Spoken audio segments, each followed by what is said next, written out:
আমি যখন শুনছি ম্যাজিস্ট্রেট আজকে আইয়া এই দোকান উঠাবে এবং জরিমানা করবে, আমার মাথায় তখন আইছে রোজার মাস, আপনারা যদি এখন তুলে দেয় আপনি জরিমানা করে 4,000 টাকা আপনি কোন জায়গা থেকে দিবেন? আমি ওই তারা থেকে এই কারণে আমি এটা সুন্দর একটা সেটেলমেন্ট যেন আমার দায়িত্ব শোনেন কাকু, আমি কাকু আপনি যদি এই সিদ্ধান্ত আপনি যদি এই মমিন ভাই আপনারা যদি এভাবে অনড় থাকেন আমার জন্য ডিফিকাল্ট। বাজার পরিচিত করানোর দায়িত্ব আমার, ওই বাজারে কাস্টমার পাঠানোর দায়িত্ব আমার।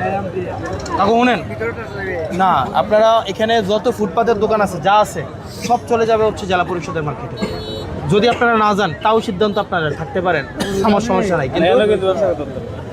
কিন্তু আইসা ম্যাজিস্ট্রেট জরিমানা করবে, দোকান তুলে দিবে, পিঠা ভেঙে ফেলবে। কারণ আপনার সিদ্ধান্ত, আপনি কি ওখানে ভালো যাবেন নাকি এখানে বসে কোনো দোকান সবাই গেলে আমরা যেতে হবে না?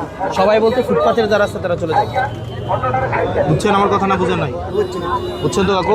সবাই গেলে মার্কেটটা জমবে ইনশাআল্লাহ। কাকু আপনারা ফুটপাতের যারা আছেন তারা যদি আপনার ওই মার্কেটটা যান, মার্কেটে জমবে। আর আমরা প্রচারণা করবো।